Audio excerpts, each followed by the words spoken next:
All right, guys, we're going to be going over firewalls. All right, so for task one, introduction, here we learn a little bit about the packet and how the firewalls analyze these packets. All right, and for these questions down here, they're just going to ask some questions about ports because within your TCP header and the IP header of these, you'll see the source port and the destination port within the TCP header. And so this is important. So when a firewall is analyzing these headers in a packet, they will be able to determine where that is destined for and where that source is from. So it's important to know which port numbers those are, right? Because different port numbers provide different services. And for instance, they want to ask if you want to block telnet, which TCP port would you deny? And if you had to block that at the router, you would most likely want to block port 23, which is for telnet. If you want to block HTTPS, you would block 443, or if you want to permit it. So here you want to allow HTTPS, so you would permit 443. What is an alternative TCP port used for HTTP? So alternative, a lot of times you'll see is 8080. It's just 80 with an extra 80 at the end. You need to allow SNMP or SSH, right? So SNMP, SSH, which port should you permit? And this one's going to take a little bit of research, but that's going to be 5161. That's what you're going to want to use if you want to use SNMP, Simple Network Management Protocol, over SSH. And SNMP allows your devices to communicate with the MIB and determine the status of those devices. It's used a lot with within networking to check the status and make sure that those devices are up and available. All right, so let's go ahead and move over to task two, types of firewalls. So for types of firewalls, they're going to go over quite a few to include personal firewalls, which you may have commercial firewalls for medium, large size businesses, something like the Cisco Firepower or others, and how those firewalls provide a different type of packet filtering. You have this one, which is the simple packet filtering, circuit level gateways, and here you can read about it. It provides additional capabilities such as checking TCP three-way handshakes against the firewall rules and circuit level gateways. Also, you may have a dedicated connection between two devices, two systems, and that circle level gateway will be able to analyze that communication between those two. You have your stateful inspection firewall, which compares the previous types. It provides an additional layer of protection. It keeps track of established TCP sessions. As a result, it could detect and block any TCP packet outside an established TCP session. So if the session wasn't already established, the stateful inspection will check the state of that communication and determine whether or not it is malicious. And you have proxy firewall, so you may have your traffic going through a proxy, and that may also be providing some type of firewall capabilities. You have your next generation firewall, which offers the highest firewall protection. It can monitor all layers and usually provides many services. And you have your cloud firewall, and this replaces the hardware firewall in a cloud environment. And let's say you are using an example of Cloudflare or some type of cloud service. You may have all your traffic that's coming to and out of the cloud going through a cloud firewall. So what is the most basic type of firewall? It's packet filtering. You can actually enable this on like um, a Cisco router. You can enable packet filtering. It's a very simple feature. And what is the most advanced type of firewall that you can have on a company premise? And so the most advanced within this list is going to be the next generation firewall. And that's because it's going to provide many services and it's going to try to be that all-in-one solution. Um, and so, yeah, that's pretty much it. They also mentioned Cisco Firepower there, as well as Jupyter SI SRX. So those are just a few of those more advanced ones. All right, let's go ahead and move on to task 3. Evasion via controlling the source MAC IP and port. So here it looks like they're doing some nmap scans on a machine, and they're doing some evasion in the sense that they're using these switches, these commands to try to get past the firewalls, what it seems like what they're trying to do here. And let's see if this requires any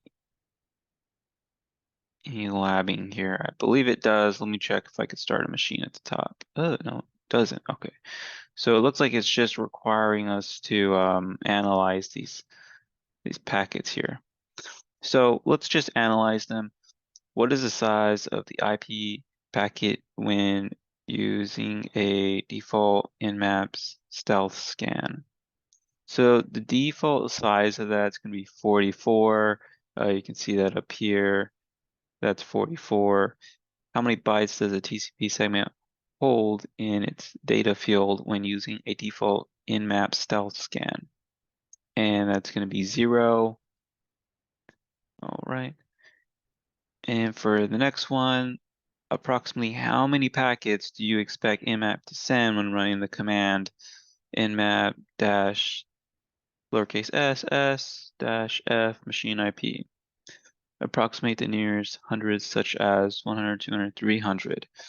And we can expect that to be 200 for how many packets that would be sending. All right. And again, you can look over here if you want to see more of those details, or even research some of these answers on your own. Right, so for decoy, hide your scan with decoys. Using the decoy makes your IP address mix with any other decoy IP. So, okay, so you have your decoy IP. Let's see here, they're using some type of SOX proxy or something. Let me check. Yeah, they're using some type of proxy here for their decoy. All right, so let's go ahead and move over to the questions here. Approximately how many packets do you expect nmap to send when running the commands? This command IP address approximates the nearest 100, such as 100, 200, 300. So let's see if they've actually run that command up here. It looks like they've ran that command up here. And that actually came out to 615. So let me scroll up a little bit more. Maybe that's not it.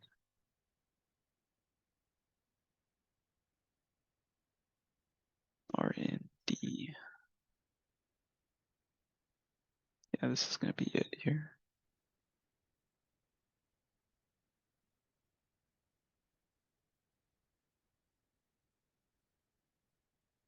All right, and I'm just going through this really quickly here.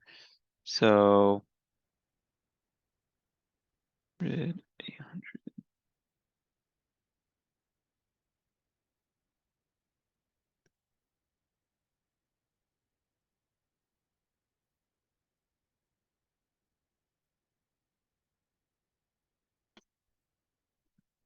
All right, great. So I was just looking at this proxy command here. So it looks like for this one, You can use an HTTP SOCKS 4 proxy, relaying the port scan via proxy. Helps keep your IP address unknown to the target. And here's the command here. So you're sending it, you're implying that you're going to use the proxy, and you're specifying the IP address that you want to use for that. And in this case, that's going to be 10.10.13.37. And this is going to help you to, if they try to detect where is this traffic coming from, that source will be your proxy rather than your actual host IP. And so let's say you want to actually spoof a MAC address as well. You can use this -- spoof MAC address, and here they provide you the OUI, so the organized unique identifier, organizationally unique identifier. And so within a MAC address, you have a OUI, which will help determine where that system's hardware is from, who created it, and it's unique for every organization. And so if you wanted to utilize one for this General Ltd, you can just utilize this within a spoofed MAC address to make it seem like it's from this organization here. Okay. You could research that if you wanted to a little bit further. Spoofed IP. So spoof the source IP nmap left to spoof your IP using the -s IP address. So in this case, if you wanted to spoof this IP address here, this is the command you would use. And by spoofing this IP, they're again going to think that this traffic that you're sending to your target originated from an other IP address. To include, you can also spoof the MAC address as well, so that they actually don't know where this traffic is coming from. And that's a good way to try to evade any detection. All right, so fix source port.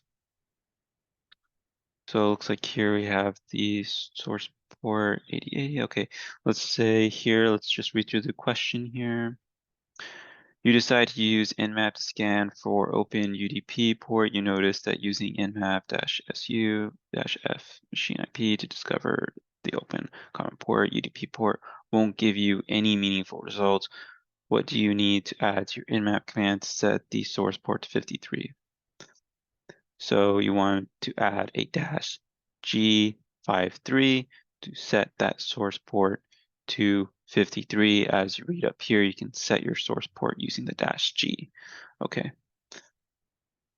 And then this doesn't require any action, but it just provides you some notes here that you can document. Highly recommend you put this on a OneNote. You never know when this may come in handy. All right, so let's go ahead and go over task 4.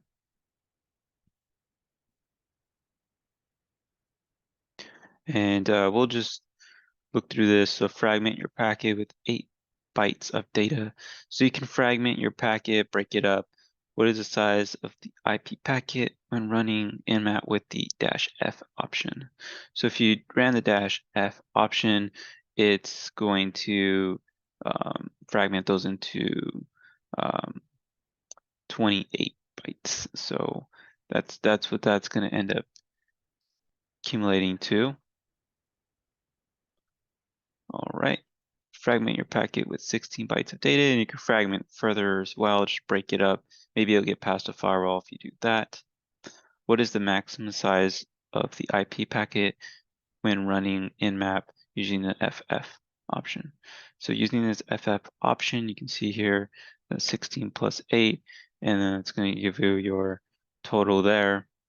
All right. Fragment your packet according to a set of MTU, maximum transmission unit. It's the MTU here. Let's see, what is the maximum size of IP packet when running nmap -MTU 36 option? And if you ran that option, the maximum is going to be 56. Okay. So generate a packet with a specific length. So you can use this nmap dash ss dash pin, and then data length 64, and you can actually make that a specific length if you'd like as well. What is the maximum size of an IP packet running? 128 option. So that's going to be 148 for that. Okay.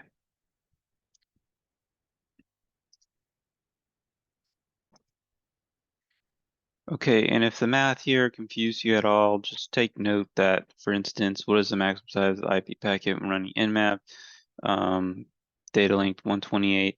You'll see it's 148. Now, if you do the math, 128 minus 148, you see you have a difference of 20. So if you then go and check and just Google how large is your IP header, the maximum is 20. So that's where the 20 comes from. Also, the hint will tell you that as well. You need to add the IP header size to the size of the data fragment.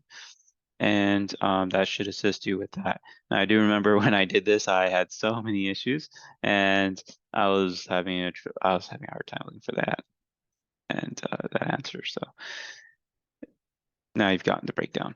So task 5, evasion via modifying header field.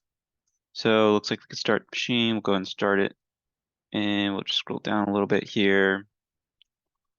We'll scan the attached MS Windows machine using -- how many ports will appear open. Okay, so we'll go ahead and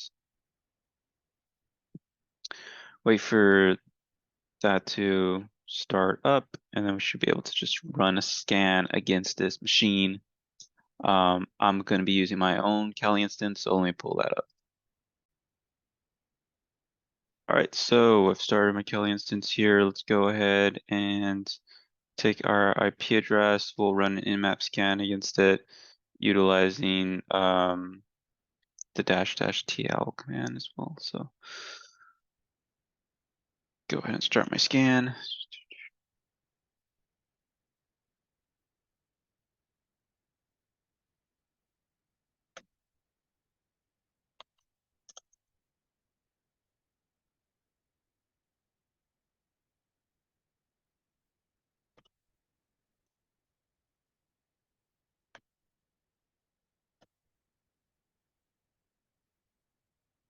All right, and it does look like it's blocking just a regular nmap scan, so we may have to specify it like the one they have up here with the stealth scan. So let's try that.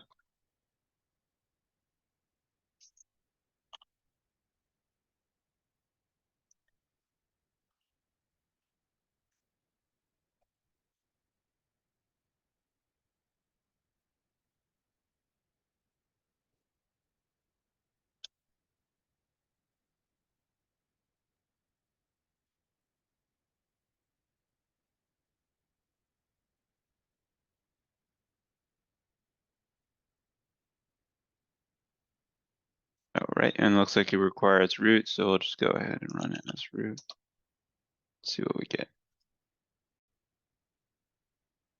Okay, so I just ran it as root. Let's see, it's saying no response, so we'll just have to adjust it a little bit more. All right, so for this task, I just ran the command that they had here, and once running that, then looks like it did the no ping, stealth scan, and time to live 81, and it also did -F, which I believe was that fragment or fast. Let's see if it says here.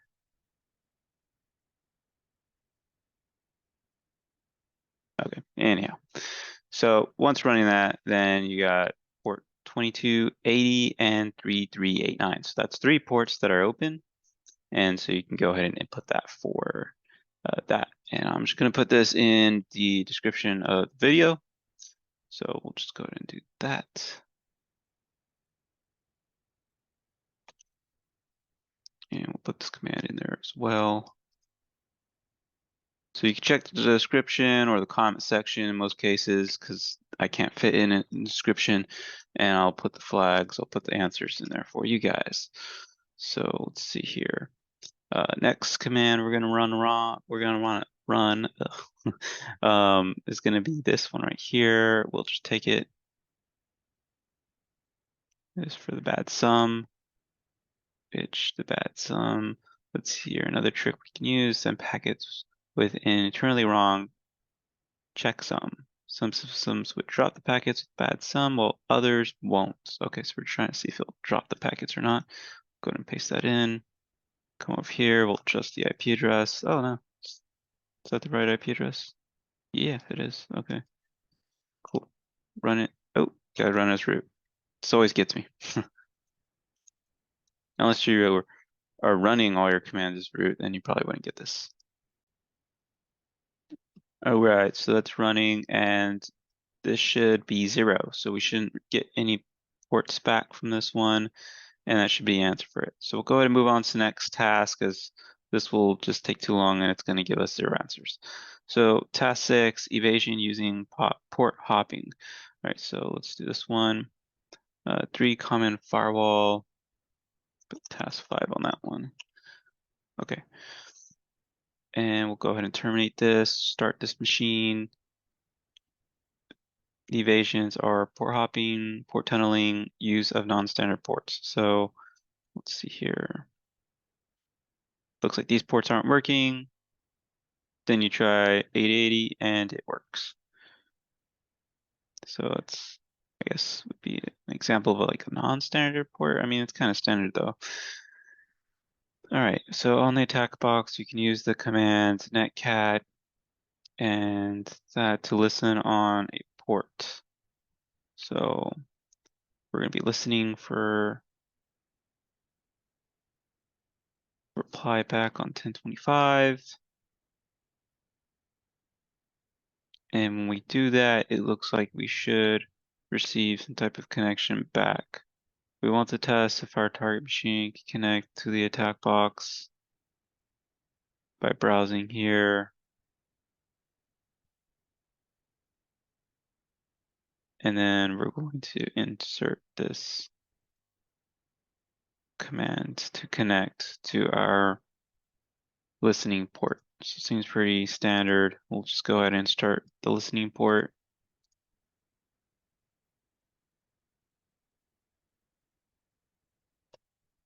So, okay, we're listening. We're going to open up Chrome here, and we're just going to navigate to the web server, I believe. Right, and it's one of these. We just enter the command, and then we'll use our netcat to connect to our verse shell.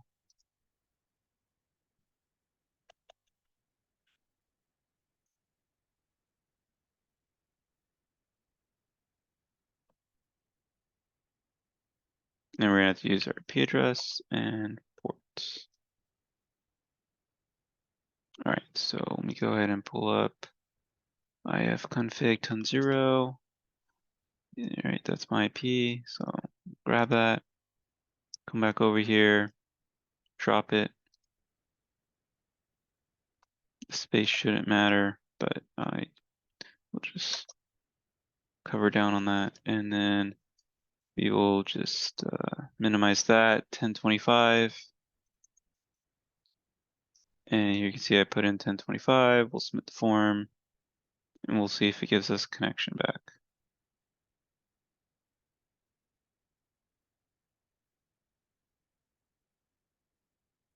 All right, so command submitted.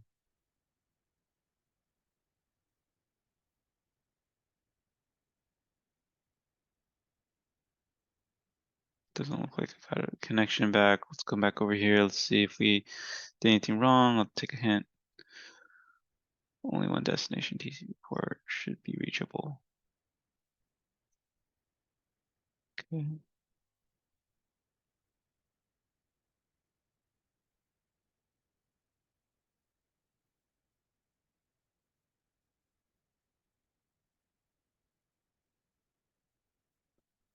Okay, and then I'm just gonna play around with this a little bit. So I guess we'll put 21 in there.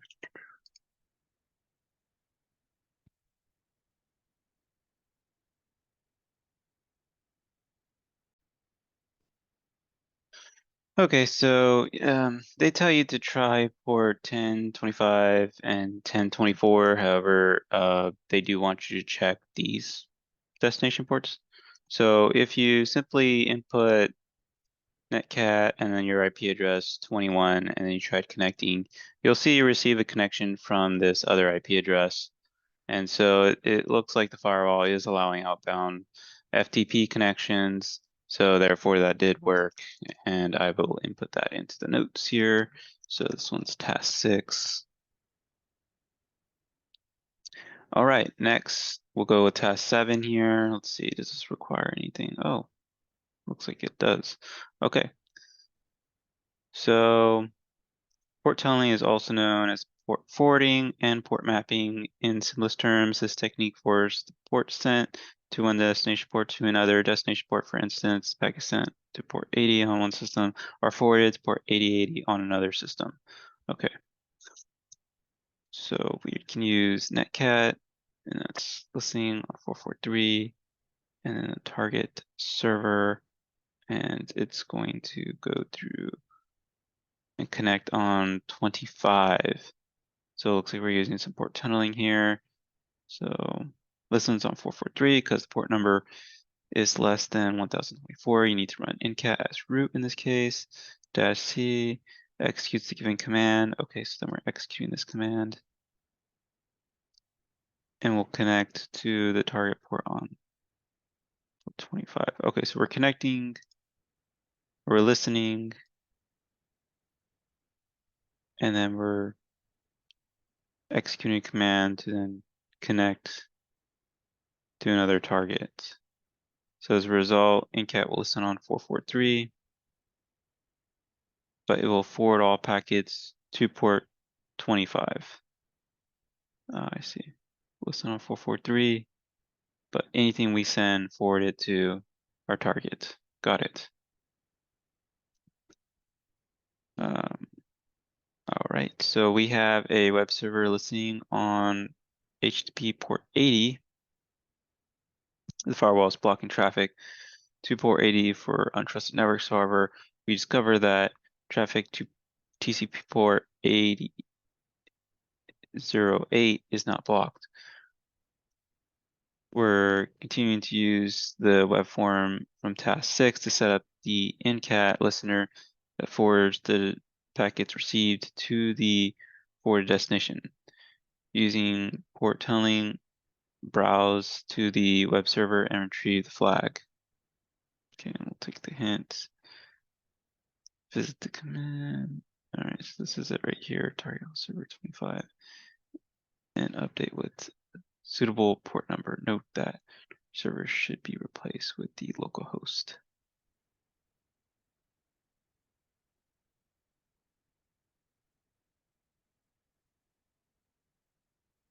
Okay. Got it. Let's try this.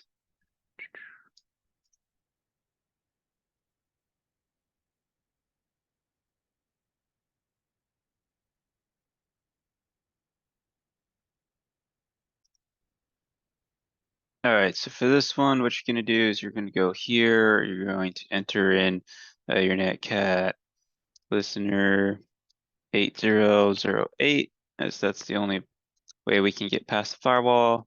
And then the command that's going to be executed is netcat localhost 80. And you're just going to enter that here. After you do that, give it a second, submit your form. And when you go to 1010 181 112, then you should get your flag. And that's because, as we know, the only way we can actually get to it is 8008. That's the only way we can get past firewall. And when we do that, this is then connecting to the localhost on 80. Okay.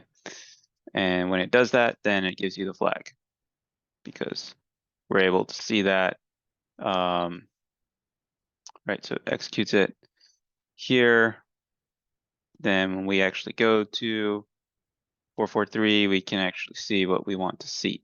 Okay, So that's essentially how that works. Here's flag. We'll go ahead and copy that. And I will place this in my notes.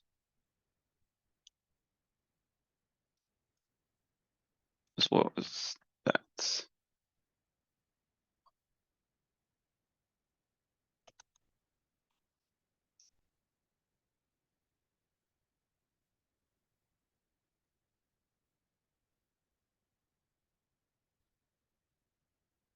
All right, cool. So now that I got that down on my notes, let's go over to the next one. Task 8, evasion using non-standard ports. Pretty self-explanatory. Using non-standard ports, you can evade. And here we have netcat, listener, port number, and it's going to run a shell. Okay, so true. So you have your listener. Only attackbox we can run netcat. This port number to connect to the target machine and interact with its shell. Oh, cool. So we can actually do something here.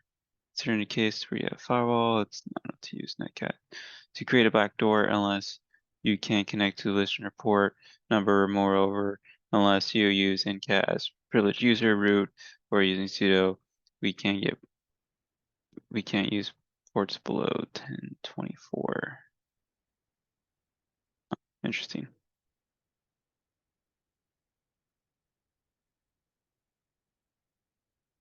We're continuing to use the web form task 6, set up a netcat listener, knowing that the firewall doesn't block packets destined for 8081. Use netcat to listen for incoming connections and execute the bash shell using the attack box to connect to the listening shell when is the user's name associated with. Okay, cool. So it looks like we're setting up a listener and then we're going to connect to it on 8081. So let's go ahead and try that out. All right, so what you're going to do is you're just going to enter this command to listen on 8081, and if we receive a connection, it's going to initiate a shell using ban bash. So we'll go ahead and put that into the notes, task 8, web server. And as for your attack box, you're just going to enter this command here, and this is going to connect to the listener. And once it's connected, you can put in who am I, and that will show you who you are logged in as. Okay, and because this shell has been bashed, it's not the best shell, but it's a shell. So you will not get a response back, right? You just have to type it in. You can do ls and see what's there pretty much. All right, so let's go ahead and move on to next one, task 9, next generation firewalls. You can read through this.